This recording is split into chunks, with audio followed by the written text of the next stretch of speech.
इधर मुख्यमंत्री पुष्कर सिंह धामी अपने खटीमा दौरे के दौरान आयोजित थारू जनजाति संवाद कार्यक्रम में शामिल हुए। कार्यक्रम में बड़ी संख्या में थारू समाज के लोगों ने भाग लिया और मुख्यमंत्री का पारंपरिक तरीके से भव्य स्वागत किया।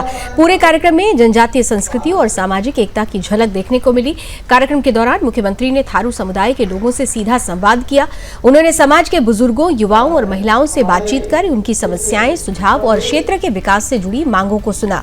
मुख्यमंत्री ने कहा कि सरकार जनजातीय समाज के सर्वांगीण विकास के लिए पूरी प्रतिबद्धता के साथ कार्य कर रही है और उनकी आवश्यकताओं को प्राथमिकता के आधार पर पूरा किया जाएगा।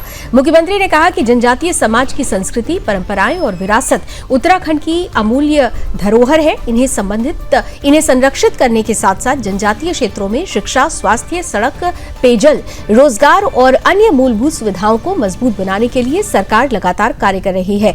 संवाद कार्यक्रम में विभिन्न प्रतिनिधियों ने भी मुख्यमंत्री के समक्ष अपने क्षेत्र से जुड़े सुझाव और विकास संबंधी मांगे रखी।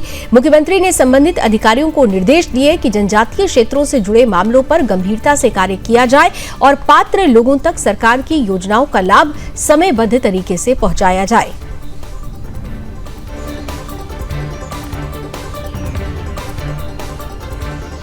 उनको बताता हूं और इसलिए हमने बंटी राणा यहाँ पर होगा तो बंटी राणा को हर बार कार्यक्रम में हम जो हमारा आदि संस्थान बन रहा है 4.5 करोड़ रुपए से, जनजाति का बड़ा संस्थान देहरादून में, और हर वर्ष जनजाति महोत्सव होता है और हम राज्य का भी महोत्सव करते हैं। दोनों महोत्सव में हम बंटी को और उनकी पूरी टीम को वहां बुलाते हैं और बड़ा मुझे दुख भी हो रहा है जब मैं बंटी का नाम दे रहा हूँ तो बहन रिंकू का जो दुर्घटना हुई, और हर बार मैं इन दोनों लोगों को, इनकी पूरी टीम को वहाँ बुलाकर उन सरकारी कार्यक्रमों में इनका जो इनकी कला का प्रदर्शन है वहाँ पर होता था। और मैं कोशिश करता था जब ये थारू होली जो है अपनी वहाँ पर करते थे तो मैं भी अपने आप को रोक नहीं पाता था, मैं भी इनके साथ जो है थोड़ा वहाँ पर होली जो है इनके साथ करने लगता था। तो इस प्रकार का लगाव है और आज आप सबके बीच में सच में बड़ा अच्छा लग रहा है कि आप सबका जो प्रेम है, आशीर्वाद है, स्नेह है, और हम लोगों का कोई एक दिन का 2 दिन का संबंध नहीं है। ये संबंध हमारा वर्षों से है। शोभा जी बैठी बड़े ध्यान से सुन रही, समझ में आ रही है हम क्या बोल रहे हैं? भाइयों बहनों, ये आज केवल एक औपचारिक संवाद का कार्यक्रम नहीं है, बल्कि ये हमारी सरकार और थारू समाज और हमारे बीच का एक विश्वास और विकास की साझेदारी को और अधिक मजबूत करने का एक महत्वपूर्ण अवसर है। और मैं तो आज यहाँ पर कोई अपनी बात बोलने के लिए नहीं आया था, मैं यहाँ आया था कि मैं आप सबकी बात सुनूं, आप सबसे आपके विचार लूं, आपके सुझाव लूं और आपकी जो अपेक्षाएं हैं सरकार से, मेरे से, उसको जानने के लिए और जो और अच्छा क्या हो सकता है, हम और क्या अच्छा कर सकते हैं अपने क्षेत्र के लिए, अपने यहाँ पर थारू समाज के लिए कैसे आगे बढ़ाया जा सकता है। और आप लोगों ने उसमें बड़े अच्छे अच्छे सुझाव दिए।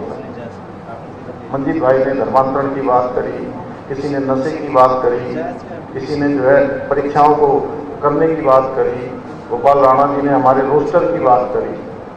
सच में मुझे तो ऐसा लग रहा है कि मैं अपने खटीमा में न होके कहीं बहुत बड़े कोई बुद्धिजीवियों के सम्मेलन में आया हूँ जहाँ इस प्रकार की बातें होती हैं। हमारा समाज बहुत प्रगति कर रहा है, बहुत आगे जा रहा है, इसलिए खुलकर चर्चा करने के लिए मैं आया था, क्योंकि आपकी जो हर बात हमारी सरकार के लिए बहुत महत्वपूर्ण है और उसी के अनुरूप हम योजनाओं को बनाने और उनको और प्रभावी तरीके से और अच्छे तरीके से कैसे लागू कर सकते हैं। भाइयों बहनों, हमारी जो थारू समाज की संस्कृति है, परंपराएं हैं, वो केवल खटीमा ही नहीं बल्कि आप पूरे उत्तराखंड के लिए बहुत गौरव का विषय है। और मुझे लगता है कि सभी जनजातियों में थारू समाज बहुत अधिकता में है, बहुत बड़ी संख्या है और थारू समाज का प्रतिनिधित्व हर जगह होना चाहिए। मैं ऐसा मानता हूँ, संस्कृति के स्तर पर, अन्य स्तरों पर हर जगह भागीदारी होनी चाहिए। पहले वहाँ हम लखनऊ में थे तब भी हम ये बात करते थे।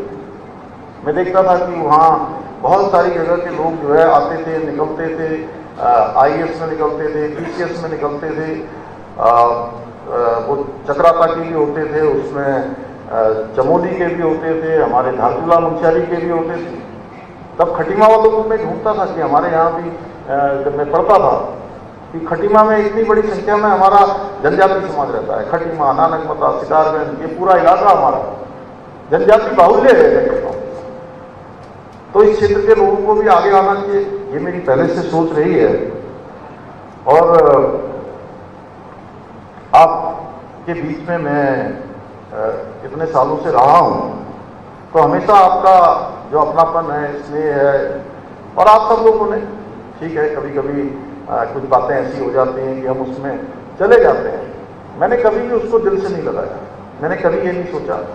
और मुझे अभी मैं यहाँ आ रहा था तो रास्ते में वो मैदा मिल के पास के अर्चना टाकी से पहले, जहाँ पर हमारा मुक्ति धाम है, वहाँ बहुत सारे लोग मिल गए।